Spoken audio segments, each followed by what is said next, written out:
오늘 우리에게 주시는 하나님의 말씀은 신약성경 사도행전 2장 43절로부터 47절까지 말씀이 되겠습니다.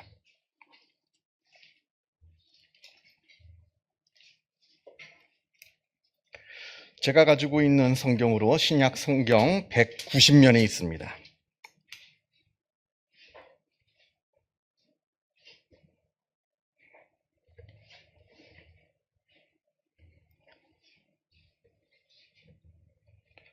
사도행전 2장 43절로부터 47절까지의 말씀을 봉독합니다. 이 계시의 말씀을 봉독할 때에 살아계신 하나님의 음성을 다 함께 들으실 수 있기를 바랍니다. 사람마다 두려워하는데 사도들로 말미암아 기사와 표적이 많이 나타나니 믿는 사람들이 다 함께 있어 모든 물건을 서로 통용하고 또 재산과 소유를 팔아 각 사람의 필요를 따라 나눠주며 날마다 마음을 같이하여 성전에 모이기를 힘쓰고 집에서 떡을 떼며 기쁨과 순전한 마음으로 음식을 먹고 하나님을 찬미하며 또 온 백성에게 칭송을 받으니 주께서 구원받는 사람을 날마다 더하게 하시니라. 아멘. 오늘 우리가 읽은 사도행전 2장보다 더 뒤로 쭉 가서요, 사도행전 11장을 보게 되면 그곳에 안디옥 교회라고 하는 교회에 대한 이야기가 나옵니다. 안디옥 교회라고 하는 것은 안디옥이라고 하는 도시에 세워진 교회를 말합니다. 그래서 먼저 안디옥이라는 곳이 어디 있는지 설명을 좀 드려야겠는데, 지금의 터키하고 시리아 사이, 그러니까 딱 국경에 있는, 지금 이제 터키에 속해 있긴 합니다만 딱 거의 국경에 있는 국경 도시입니다. 당시 로마 시대에서는 아주 큰 대도시 중에 로마 제국 안에서 손꼽힐 만한 아주 큰 도시 중에 하나였고요. 그곳에 세워진 교회가 바로 안디옥 교회입니다. 예루살렘에서 스데반 집사가 순교를 당한 뒤에 예루살렘 안에는 기독교에 대한 박해가 광풍처럼 몰아닥칩니다. 그리고 그 박해를 주도한 인물은 회심하기 이전의 사도 바울, 그러니까 사울이죠. 사울이 주도해서 아주 말할 수 없는 박해의 광풍이 몰아칩니다. 그래서 예루살렘에 살고 있던 성도들은 그 박해를 피해서 다 멀리 곳곳으로 흩어져 가는데, 일부가 저 멀리 있는, 예루살렘에서는 굉장히 멀거든요, 멀리 있는 안디옥까지 피신을 해서 그곳에서 교회를 세웁니다. 그 교회가 바로 안디옥 교회였습니다. 물론 이때 예루살렘에 있는 성도들이 안디옥으로만 도망친 건 아니고요, 곳곳으로 다 피신을 가서 몸을 숨깁니다. 그리고 자기가 피신한 그곳에서 다 그곳에 각자 교회들을 다 세웠습니다. 그런데 유독 이 안디옥 교회가 주목을 받는 이유는, 이 안디옥 교회에는 최초라고 하는 수식어가 항상 붙기 때문에 그러합니다. 이 안디옥 교회는 최초라고 하는 수식어가 붙습니다. 무엇이 최초이냐? 기독교 역사상 최초로 이방인들에게 복음을 전한 교회였습니다. 물론 다른 교회들도 열심히 전도를 했죠. 전도를 했습니다만 그 전도의 대상자는 유대인이지만 아직 예수를 모르는 그 유대인들에게 복음을 전했습니다. 그들이 이제 복음 전도자의 대상들이었어요. 그런데 유독 이 안디옥 교회만 최초로 이방인들에게 복음을 전한 교회였던 겁니다. 그렇다면 왜 다른 교회들은 이방인들한테 복음을 전하지 못하고 왜 유독 유대인들에게만 복음을 전했을까? 여기에는 아마 두 가지 이유가 있었던 것 같습니다. 먼저 예수를 전하기 위해서면 구약에 나와 있는 하나님부터 이야기를 해야 됩니다. 왜냐하면 구약에 있는 하나님을 알아야 예수를 아니까. 그런데 이방인들은 구약에 있는 하나님을 전혀 몰라요. 그런데 유대인들은 예수를 아직 믿지 못했을 뿐이지 구약의 하나님을 잘 알고 있습니다. 구약 성경에 나와 있는 그 메시아, 하나님께서 약속하신 그 메시아가 너희가 십자가에 달려 죽게 한 예수다, 이것만 전하면 되는 겁니다. 복음이 그들에게 아주 쉽게 전달될 수가 있어요. 그런데 이방인들은 하나님도 모르고 구약도 모릅니다. 복음을 전하려면 말이 길어져요. 그러니까 같은 노력을 해도 빨리 복음을 깨달아 알 수 있는 유대인들에게 전하자 했을 것이고요. 그리고 두 번째, 이게 더 큰 이유라고 생각하는데, 두 번째는 아직도 선민 사상에서 벗어나지를 못했던 겁니다. 이 예수를 믿는 이 기독교 교회가 오직 우리 유대인들만이 하나님의 백성이고 오직 우리 유대인들만이 예수 믿어서 구원받을 수 있는 사람들이라 생각을 했어요. 저 이방 사람들은 죄인들이기 때문에 하나님도 알지 못하고 하나님도 믿을 수도 없고 하나님을 믿어서도 안 되고 지옥 가야 되는 사람들이고 우리 유대인들만 하나님 알고 예수를 믿고 구원받을 수 있는 또 그래야만 하는 그러한 선민이다라고 하는 이런 선입견에 사로잡혀가지고 이방인들에게 복음을 전하는 생각을 하질 못했습니다. 그런데 유독 이 안디옥 교회는 무슨 이유에서인지 몰라도 이방인들에게 최초로 복음을 전한 교회였습니다. 물론 그 이전에 빌립 집사가 에디오피아 네시아에게 복음을 전했긴 했습니다만 그건 개인이 한 거고요. 개인이 한번 그렇게 한 거고요. 교회 전체가 우리가 지금 이 안디옥이라고 하는 이방 도시에 살고 있는데 이 복음을 우리만 알고 있는 게 아니라 저 이방 사람들에게도 복음을 전하자라고 한 최초의 교회가 바로 이 안디옥 교회였다라고 하는 겁니다. 그러니까 이 안디옥 교회 안에 이방인들이 많이 모입니다. 전도라니까요. 그러니까 이 안디옥 교회의 주도권을 이방인들이 쥐고 있어요. 이방인들이 이 안디옥 교회의 주도권을 쥐니까 이방 선교를 하는 겁니다. 바울이 3번 선교 여행을 떠났는데 3번의 전도 여행이 선교 여행이 모두 다 이 안디옥 교회에서 파송을 했습니다. 안디옥에서 출발해서 안디옥으로 돌아오는 겁니다. 3번의 선교 여행을 다 이 사도 바울이 이 안디옥 교회에 파송돼서 나온 거죠. 이것도 재밌죠. 이 예루살렘에 있는 성도들이 도망간 게 누구 때문입니까? 사울 때문이 아니에요? 바울 때문에? 그런데 고향에 칩거해 있는 바울을 데리고 와서 회심한 이후에 바울이 회심한 다음에 그 죄책감에 자기 고향으로 낙향해 있던 그 사도 바울을 다시 불러들여서 훈련시키고 또 복음을 더욱더 단련시켜서 3번이나 복음을 전하게 이방으로 파송한 그 교회가 바로 이 안디옥 교회라는 겁니다. 참 재밌어요. 이 성경을 보게 되면. 자, 그리고 이 안디옥 교회를 우리가 또 주목해야 되는 최초라고 하는 수식어가 붙는 또 2번째 사건이 있는데 그건 바로 그리스도인이라 하는 별명을 최초로 얻은 교회입니다. 그리스도인. 지금이야 그리스도인이란 말이 아주 흔한 말이 되었죠. 사도행전 11장 26절을 보게 되면 안디옥에서 비로소 그리스도인이라는 말이 처음 생겨나게 되었다라고 사도행전 11장 26절에서 보도를 합니다. 그러니까 헬라어로는 크리스티아노스라고 그러고 이게 영어로 와가지고 크리스찬이 되는 겁니다. 많이 듣죠? 크리스찬. 당신 크리스찬입니까? 전 크리스찬입니다. 뭐 우리가 지금이야 뭐 흔하게 쓰이는 게 바로 크리스찬이고 그리스도인이라는 말인데 이게 최초로 생겨난 곳이 바로 이 안디옥 교회였다는 겁니다. 이거 자기들끼리 만들어낸 말 아닙니다. 우리가 그리스도 믿는 사람들이니까 이제부터는 우리가 우리를 그리스도인이라 부르자 이렇게 해서 생겨난 말이 아니에요. 예수를 믿지 않는 세상 사람들이 안디옥에 살고 있는 하나님을 알지도 못하고 예수를 알지 못하는 사람들이 안디옥 교회 교인들을 바라보면서 만들어낸 별명입니다. 그 별명이 어떤 조롱으로 만든 별명인지 아니면 그냥 존경심에서 만든 별명인지는 모르겠어요. 왜 만들어졌는지는 모릅니다. 그러나 분명한 것은 그때 안디옥 교회 사람들의 삶의 방식이 일반 하나님을 알지 못하는 세상 사람들하고 완전히 달랐다는 걸 말합니다. 그러니까 저 사람들은 그리스도인들이야 라고 하는 별명을 하나 만들어준 겁니다. 붙여준 거예요. 자기다라고 생각하는 게 완전히 다르거든요. 자기들은 온통 세상 생각들, 세상에 있는 것들만 마음에 품고 못된 말도 하고 못된 짓도 하는데 저 사람들은 아니라는 거예요. 생각하는 게 다르고 마음에 품는 게 다르고 말하는 것이 다르고 행하는 것이 완전히 달랐다는 겁니다. 자기들하고.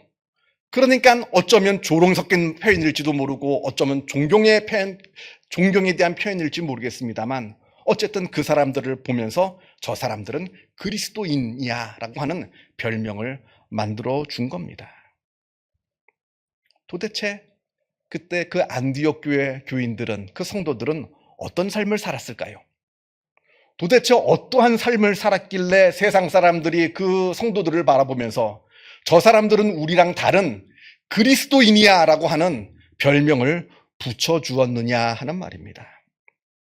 오늘 우리가 읽은 사도행전 2장 말씀이 거기에 대한 해답을 줍니다. 물론 우리가 읽은 사도행전 2장에 나오는 이 말씀은 안디옥 교회 교인들에 대한, 성도들에 대한 이야기가 아니라 최초의 교회, 예루살렘 교회의 모습을 적어 놓았습니다. 그러니까 예수님께서 주후 33년에 십자가에 달리고 돌아가시고 부활하시고 승천하신 다음에 오순절 성령 사건이 있었던 그 최초의 교회, 주후 33년, 지금 막 생겨난, 막 탄생한 최초의 교회의 이야기가 오늘 우리가 읽은 사도행전 2장의 이야기입니다. 이때는 아직 스데반 집사가 순교하기 이전이고요. 그래서 안디옥 교회가 생겨나기도 이전이고요. 그러니까 지금 이 지구상에 있는 모든 그 수많은 교회의 뿌리, 지금 있는 수많은 교회의 어머니인 그 예루살렘 교회의 모습이라 하는 겁니다. 오늘 본문을 통해서 우리가 보게 되는 이 최초의 주후 33년, 아주 최초의 그 예루살렘 교회의 모습은 크게 세 가지입니다. 먼저는 사도들의 능력. 43절에 오늘 본문 우리가 읽은 2장 43절에 사도들로 말미암아 기사와 표적이 많이 나타나니, 교회를 이끄는 이 사도들이 아주 능력 있게 복음을 선포합니다. 한 장 앞으로 가서 10장을 보게 되면 베드로가 설교를 하는데 그 설교 한 편을 듣고 3,000명이 회개해서 세례를 받았습니다. 무려 3,000명이. 엄청난 사건이 벌어진 거죠. 그렇게 교회의 지도자인 사도들이 능력 있게 복음을 증거했고요. 그게 첫 번째 특징이고요. 둘째는 성도들 간의 사랑입니다. 성도들 간의 물건을 서로 통용하고 자기의 재산을 팔아가지고 사람들의 필요에 따라 나누어 주고. 여기서 중요한 것은 자발성입니다. 교회가 강제로 한 거 아닙니다. 당신 돈 얼마 있으니까 그거 내놓으시오. 당신 돈 뺏어가지고 어려운 사람들 도와주고. 이건 공산주의고요. 지금 여기 나오는 이 모습은 공산주의의 모습을 이야기하는 게 아닙니다. 공산주의와 이 예루살렘 교회의 결정적인 차이는 자발성입니다. 공산주의는 빼앗죠. 빼앗는 자와 빼앗기는 자밖에 없습니다. 그러나 이 예루살렘 교회는 자발적으로 사랑을 베풀어 주는 겁니다. 자발적으로 자기에게 있는 거. 여러분, 강제로 여러분이 갖고 있는 돈 500원 빼앗겨 보세요. 500원 동전 하나. 얼마나 화가 나는지 모릅니다. 얼마나 속상하고 그냥 아마 잠이 안 올 거예요. 500원 뺏겼다고. 그런데 여러분이 사랑하는 친구, 사랑하는 형제에게 내가 오늘 밥 한 끼 대접하겠다 해서 5만 원짜리 밥을 샀다고 쳐봐요. 내가 자발적으로 너무 좋아서 그 친구랑 같이 식사하고 싶어서 내가 5만 원 돈 내고도 기쁩니다.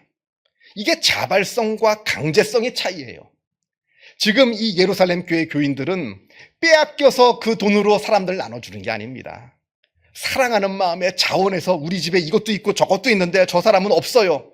가지고 와서 저 사람에게 주는 겁니다. 그런 사랑의 공동체를 이야기하고 있는 겁니다. 이런 자발적인 사랑의 모습을 이 예루살렘 교회가 이 자발적인 이 사랑의 모습이 이 예루살렘 교회의 두 번째 특징이라 하는 것이고요. 세 번째 이제 예루살렘 교회의 특징은 오늘 본문에 46절을 보게 되면 예배에 집중하고 예배에 힘쓴 교회였다는 것을 보게 됩니다. 46절을 보면 성전에 모이기를 힘쓰고 또 집에서 떡을 떼며 기쁨과 순전한 마음으로 음식을 먹고. 여기서 음식을 먹었다는 얘기는 그냥 단순하게 밥 한 끼 먹었다는 이야기가 아닙니다. 성찬식을 의미해요. 성찬식. 지금이야 좀 이따 우리도 이제 성찬식을 하겠습니다만 그냥 요만한 떡 하나 주고 포도주에 요만큼 찍어 먹겠습니다만 이때 성찬식은 넉넉히 줬거든요. 넉넉히 줬는데 사람들이 그 넉넉히 준 걸 가지고 예배로 생각하지 않고 식사처럼 여기니까 이게 바뀌어서 요만한 떡과 요만한 이 포도주로 바뀐 거지. 어쨌든 여기서 떡을 떼었다라고 하는 것은 성찬식을 의미하는 겁니다. 예배를 말하는 거예요. 아주 엄청난 놀라운 이 모습들이 보여 있는데, 첫 번째는 사도들의 능력, 두 번째는 성도들 간의 사랑, 그리고 세 번째는 하나님에 대한 진실한 예배. 정말 영과 진리로 드리는 진실한 예배. 이게 바로 주후 33년 최초의 교회인 예루살렘 교회의 특징이었다, 그 모습이었다라고 하는 것을 우리가 보게 됩니다. 그러니까 47절에 온 백성에게 칭송을 받으니 주께서 구원받는 사람을 날마다 더하게 하시니라. 이러한 모습이 있기에 이 교회가 사람들에게 칭찬을 받게 되고, 칭찬을 받게 되니까 많은 사람들이 복음을 듣고 교회의 수가, 성도들의 수가 날마다 더하게 하시니라. 앞에서 안디옥 교회 교인들, 성도들 과연 어떠한 삶을 살았길래 저들은 최초로 그리스도인이라 하는 별명을 얻게 되었을까? 바로 오늘 우리가 읽은 예루살렘 교회의 그 모습을 똑같이 했을 겁니다. 왜냐하면 안디옥 교회 교인들이 예루살렘에서 간 사람들이거든요. 다른 사람들이 간 게 아닙니다.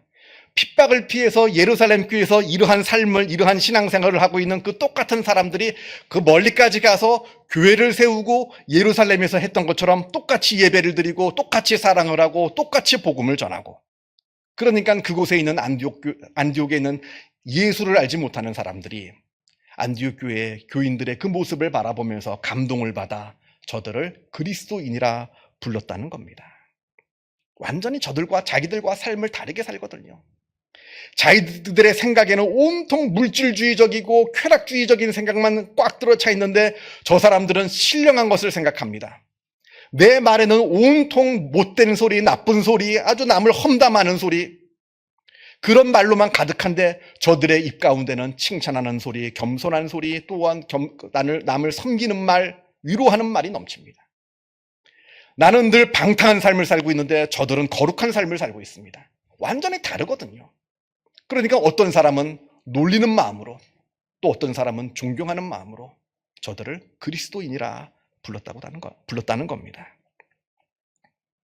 물론 성경에는 나와 있지 않지만 이 안디옥 교회뿐만 아니라 곳곳에 흩어져서 세워져 있는 그 교회들도 아마 이런 비슷한 현상들이 있었을 거예요. 그리스도인이라 하는 그 말은 이 안디옥 교회 성도들이 처음으로 들었을지 몰라도 그 예루살렘 성도들이 가졌던 그 아름다운 모습들을 다 곳곳에 흩어져서 모든 성도들이 다 똑같이 행했을 겁니다. 그래서 다 칭찬받아서 그곳에 많은 성도들이 모이는 놀라운 교회의 모습을 보여주었을 것이다 라는 저는 그렇게 짐작을 합니다. 왜냐하면 그 덕에 복음이 지금 여기까지 온 거예요. 만약에 최초의 이 교회들, 이 초대교회 교인들이 밖에 나가면 온통 사람들한테 조롱받고 놀림받고 욕먹고 저러니 예수를 못 믿지, 저러니 교회를 안 가지, 이런 욕을 들었다면 어떻게 복음이 2000년 동안 살아서 지금까지 우리한테 전수될 수가 있었겠습니까? 진작에 소멸이 됐겠죠. 이 당시에 2000년 전에 지구상에 얼마나 많은 종교가 있었습니까? 그 종교들 다 없어졌거든요. 그런데 유독 이 복음만이 살아서 지금 2000년이 지난 지구 반대편 우리에게도 전달된 그 중요한 이유 중에 하나가 초대교회 성도들이 정말로 하나님께서 보시기에 아름다운 삶을 살았기에 그 삶이 그들을 바라보는 많은 사람들에게 귀감이 되고 칭찬거리가 되었기에 복음이 지금 여기까지 전달될 수가 있었다라고 하는 것을 우리가 잊지 말아야 합니다. 우리 소망서 세움교회가 오늘로 창립 8주년을 맞이했습니다. 지난 8년간 되돌아보면 참 여러 일들이 있었습니다. 감사한 일도 있었고 어려운 일들도 있었고, 문 집사님께서 이제 기도 시간에도 기도하셨습니다만 코로나를 비롯한 참으로 이제 위기의 순간들도 있었습니다만 그래도 하나님의 은혜로 우리가 지금 여기까지 오게 되었습니다. 8년이라고 하는 시간이 짧다면 짧지만 꽤 긴 시간입니다. 8년 지나왔으면 이제는 본래의 최초의 목적, 최초의 정신은 사라지고 습관과 루틴과 어떤 관습으로 나아가는 그런 때가 됩니다. 8년이 지난 지금 이 교회가 처음에 어떻게 생겨졌는가 다시 한번 생각을 해보게 되었고요. 또 우리 교회가 어떠한 교회가 되어야겠는가? 그건 간단합니다. 33년, 주후 33년 처음 태어난 그 예루살렘 교회, 그 예루살렘 교회의 정신을 이어받아서 안디옥에서 복음을 전한 그 안디옥 교회의 모습, 이게 바로 우리 교회가 잊지 말아야 될 교회의 본 모습이 아닌가 생각합니다. 힘있게 복음이 증거되어야 하고요. 그리고 성도들 간에 사랑이 있어야겠고요.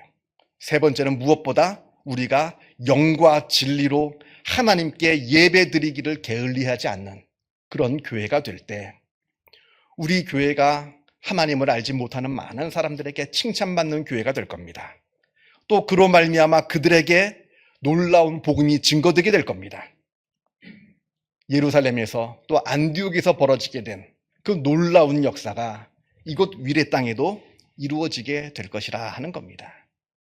이것은 교회 저 혼자 한다고 되는 일도 아니고요. 교회 한두 사람이 한다고 되는 일도 아니고요. 이 자리에 있는 모든 성도들이 다시 한번 내 마음에 내 믿음의 모습을 한번 되돌아보면서 나는 정말로 하나님을 바르게 예배하고 있는가? 나는 정말로 성도들을 사랑하고 있는가? 그리고 복음을 증거하는 전도자인가?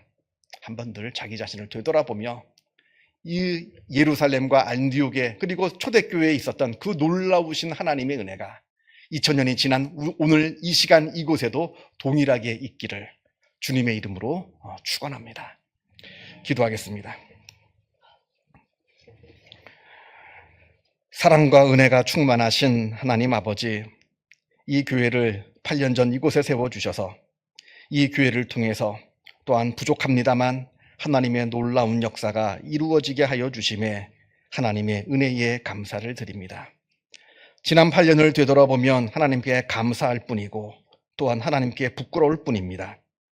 하나님께서 우리의 잘못한 것들 또한 부족한 부분들 하나님께서 다 용서하여 주시고 우리에게 힘과 능력과 여러 많은 은혜들을 베풀어 주시어서 우리가 이 땅의 복음을 증거하는 교회로서 이 땅의 빛과 소금의 역할을 감당하는 교회로서 부족함이 없는 교회가 되게 하여 주옵소서.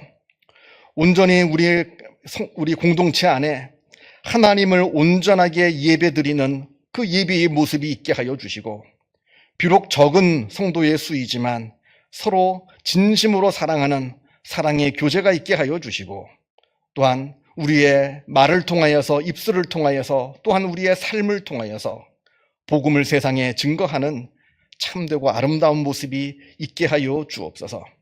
그리하여 하나님께서 우리 교회를 바라보실 때 기뻐하시는 놀라운 은혜가 있게 하여 주옵소서. 감사드리오며 이 모든 말씀 우리 주 예수 그리스도 이름으로 기도하옵나이다.